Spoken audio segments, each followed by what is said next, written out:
Welcome. In front of me I have the Tecno Spark 20C, and today I'll go over unboxing along with a quick look at the device. So let's just get straight into it.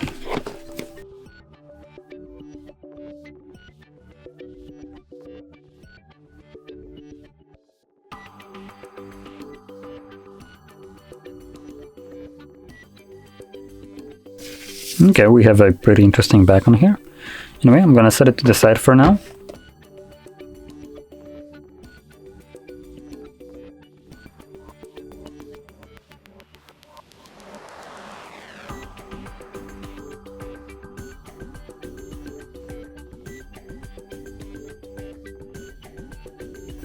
Okay, so that's basically everything that we got in the box.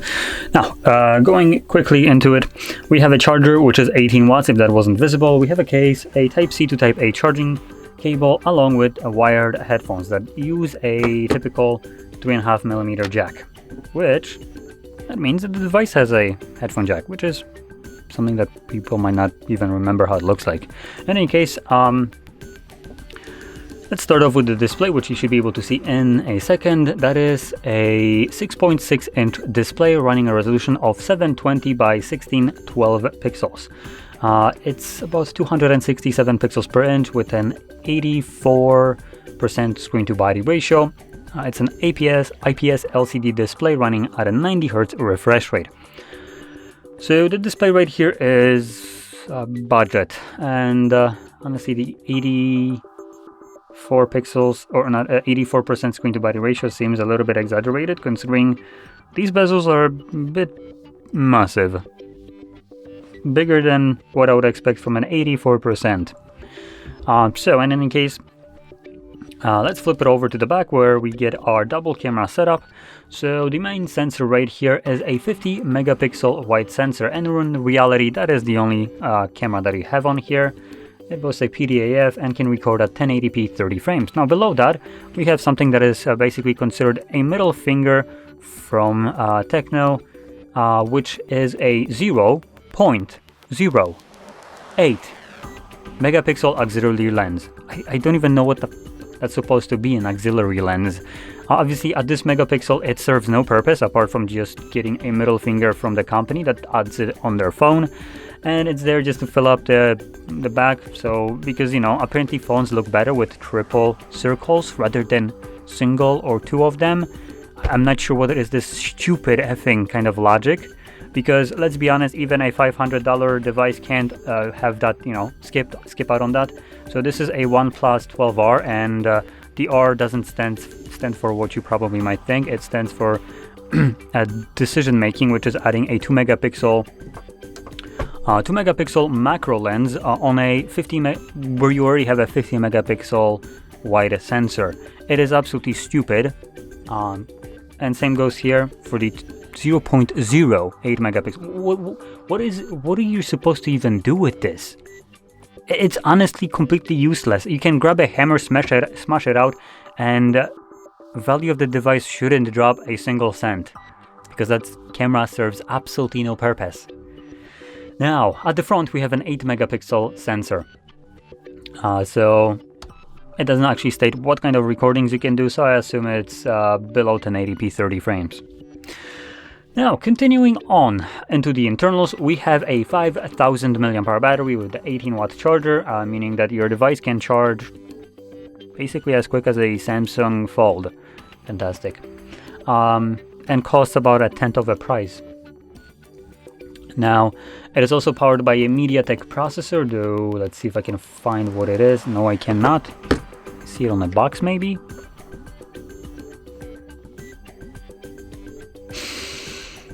No, I cannot apparently. I have a display, camera, sensors, NFC. Yeah, there is no info about the processor apart from the info that it's MediaTek. So that is kind of a scammy way, considering not knowing what the processor is. It's kind of like you can get the shittiest thing in the phone and not know about it. see if I can find any other info about it. It would be very informative to know what the processor is. Now, I will add, this is a basically $100 device, so we should tone down our expectations, though I would still like to know what the processor is. There we go, it's a Helio G36 processor, and comes with 8 GB of RAM and 128 GB of storage. That is the higher spec. You also have the 4 GB of RAM and 128 storage, so it really depends which one you go for.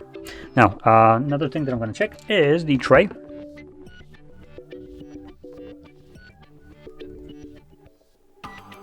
There we go. So we have expandable storage.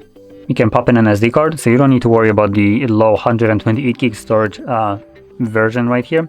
And you also have 2 different dedicated spots for 2 SIM cards, which is also pretty nice. So there we go. Now this honestly sums up the device. One last thing that I'm going to go over is the build quality and things like the fingerprint sensor is basically doubling as a power button right here. Plastic frame. This is what I probably assume is an eco leather or whatever they're calling it.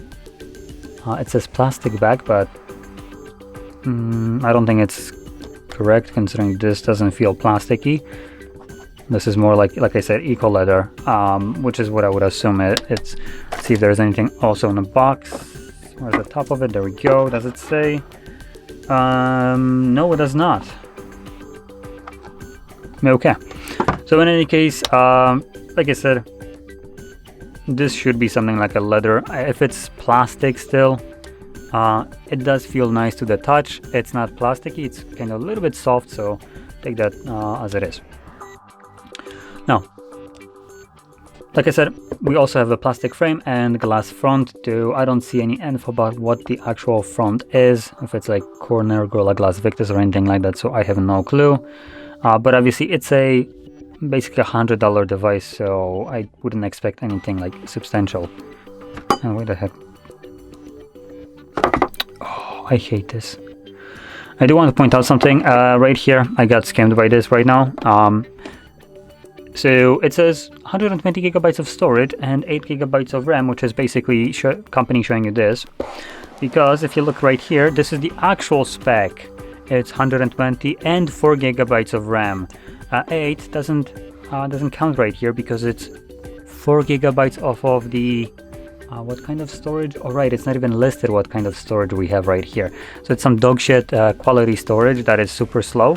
That is being converted to additional 4 gigs of RAM.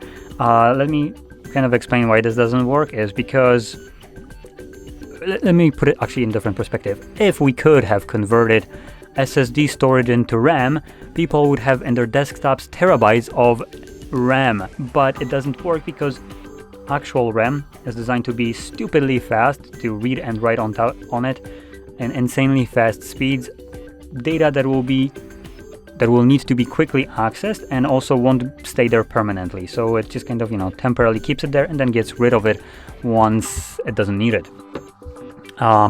What storage is used is exactly opposite, which is to keep data there permanently or as long as you need it to be there.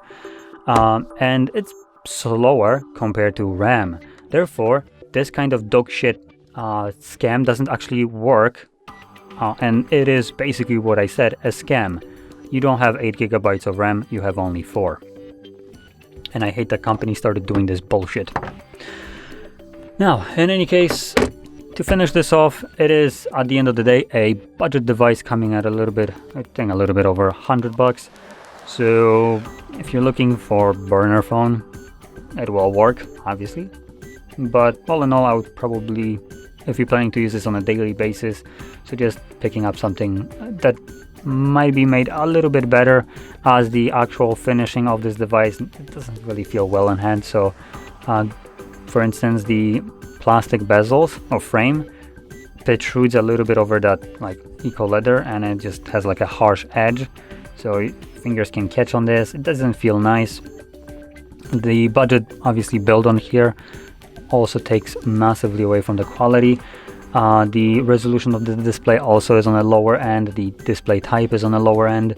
So even at this $100 price range nowadays, the devices are getting pretty decent even at this price range. And this specific phone, I think, doesn't deliver anything that is outside of what you would expect. I don't know if I'm explaining this correctly. Most devices nowadays that have been released in like 2024, if they're at like the $100 price range, they have at least one thing that adds a little bit additional value, like a bigger battery, faster charging, or maybe better processor, or better resolution for your screen, or higher refresh rate. Here we have only 90 Hz refresh rate, which is a little bit over the typical 60, but nowadays there is no device that has been released, I think in 2024 and even like most of 2023, that had 60 Hz. So again, nothing out of the ordinary here. So I just wanted to kind of point that out. The build quality right here is the thing that is like the biggest kind of L, I would say, with the frame just not feel, when you're holding it, it just kind of digs into your hand and doesn't feel nice. And that's, for me, something that you're going to be holding most of your time. When it doesn't feel nice, I would probably skip it. But anyway, with that being said, hopefully this video was helpful to you, and if it was, don't forget to smash like, subscribe, and thanks for watching.